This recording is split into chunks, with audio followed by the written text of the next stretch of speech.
Bonjour. Donc aujourd'hui une vidéo pour convertir un fichier Katia Tollery pour le logiciel Viben. Donc il y a une première vidéo qui existe avec l'utilisation d'Almacam pour pouvoir utiliser un fichier 3D. Et si jamais celui-ci ne marche pas, il y a une autre version un peu entre guillemets dégradée au sens chaîne numérique, c'est l'utilisation d'un fichier 2D. Donc pour ça, le logiciel Viben, vous l'exécutez. Donc, on exécute Viben. Première chose à faire, donc, pour utiliser ce logiciel, il faut absolument que le dongle soit présent sur un port USB à l'IUT pour que ça fonctionne. Ok, première chose à faire, fichier, emplacement, et définir ici un emplacement qui veut dire quelque chose pour vous. Donc, votre répertoire de travail, votre disque réseau, et être sûr de mettre les trois répertoires au même endroit. Donc, par exemple, livre, document. Bon, moi, je vais le mettre dans document. Et surtout, de copier le lien et de le recoller sur les trois chemins proposés. Une fois qu'on a fait ça, OK, terminé. Donc, une fois que vous avez fini votre emplacement, on va dans Katia, dans l'atelier Tollery. Il y a une petite disquette ici, sauvegarde au format DXF. On fait ceci. Donc là, il met le produit à plat. On peut choisir ce qu'on veut exporter, ligne de pliage, ligne d'embouti on n'a pas, ligne de mappé, et on peut surtout choisir le côté soit dessus, soit dessous. On verra par la suite ce que c'est. On fait enregistrer sous,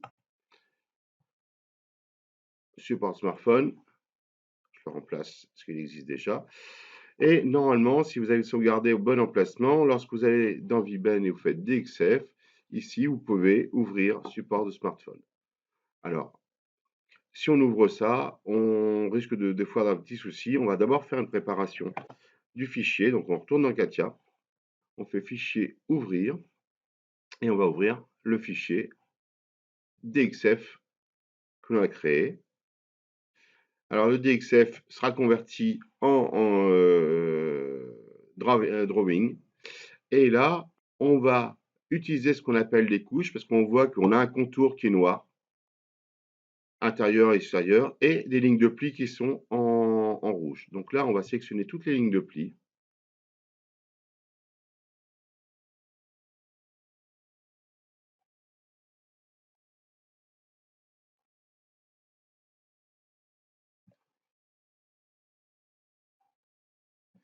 Et une fois qu'elles sont sélectionnées, ici on a des couches.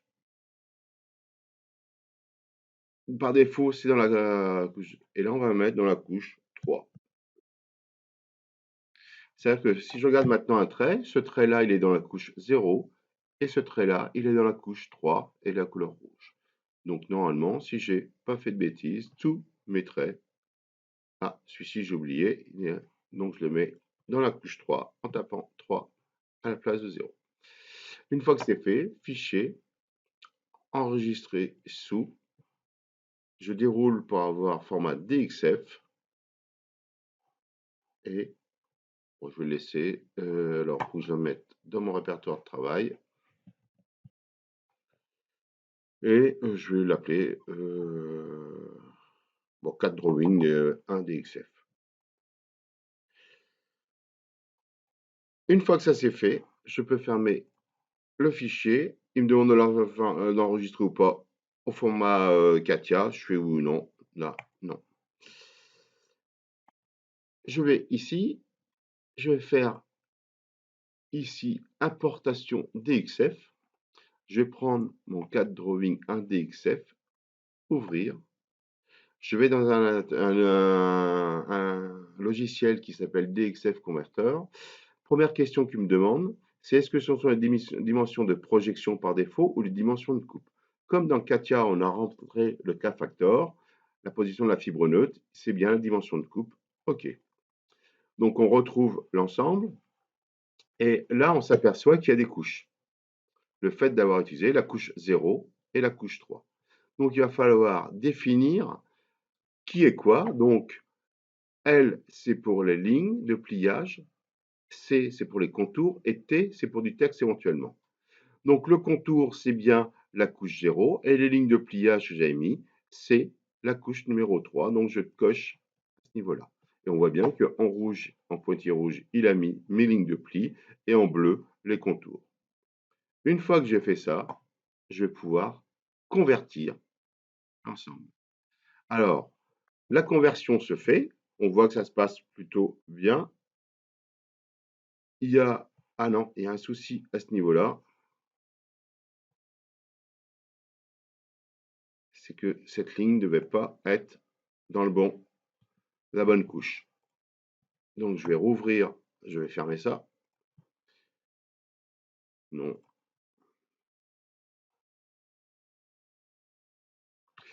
Je retourne dans Katia, je vais rouvrir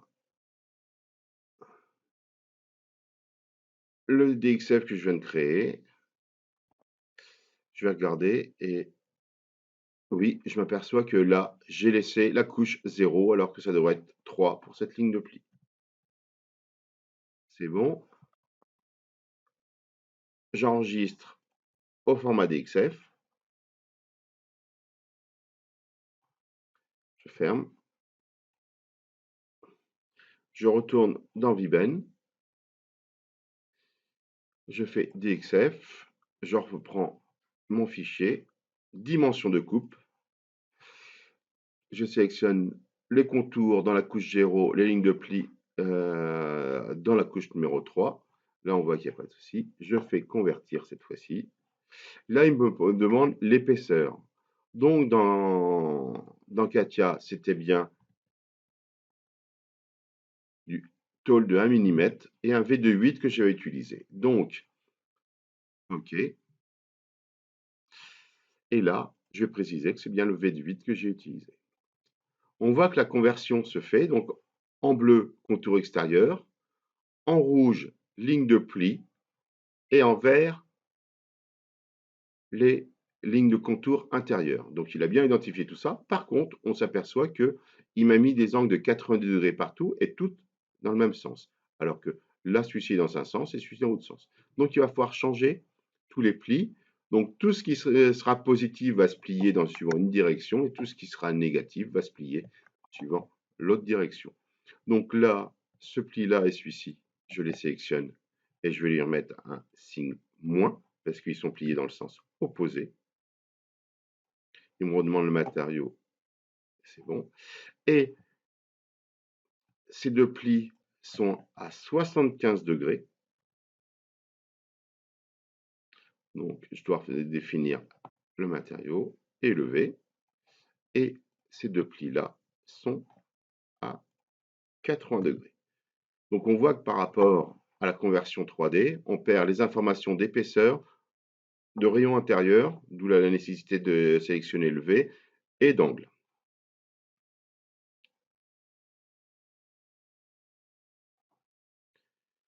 Ce qui est important en bas, je vois que c'est produit reconverti, c'est en bleu, c'est-à-dire que la conversion s'est faite sans problème. S'assurer que ce produit peut être visualisé sur votre commande, ça c'est juste un petit message qui me dit que du fait du nombre d'arrondis et nombre d'éléments pour dessiner cette forme-là, ma pièce ne sera pas visible en 3D sur la CN de la plieuse. Une fois que j'ai fini ça, je sauvegarde et là je mets un numéro de produit. Mettez, je sais pas, votre date de naissance ou quelque chose comme ça. Donc là, allez, 1, 2, 3, 4. Je le remplace, oui, parce qu'il existait déjà.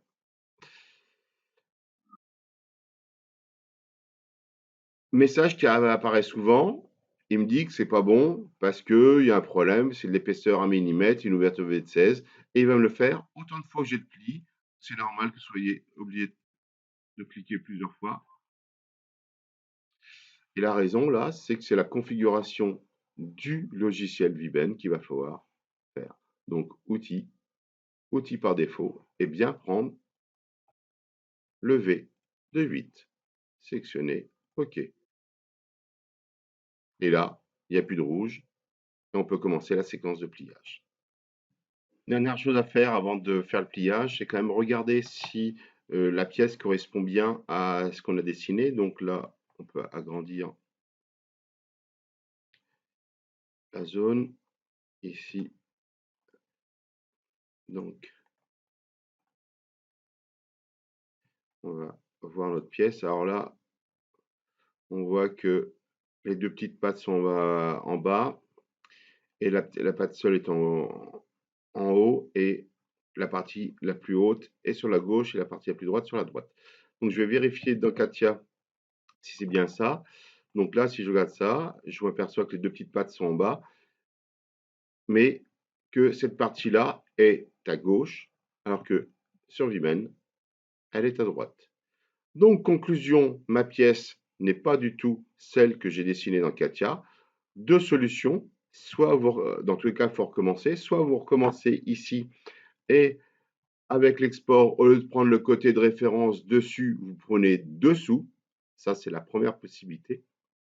Deuxième possibilité, tous les angles qu'on a choisis et qu'on a modifiés dans DXF Converter, on va simplement changer les signes. Donc tous les angles qui étaient positifs, je les mets négatifs et inversement, dans ce cas-là, j'aurai le produit correct.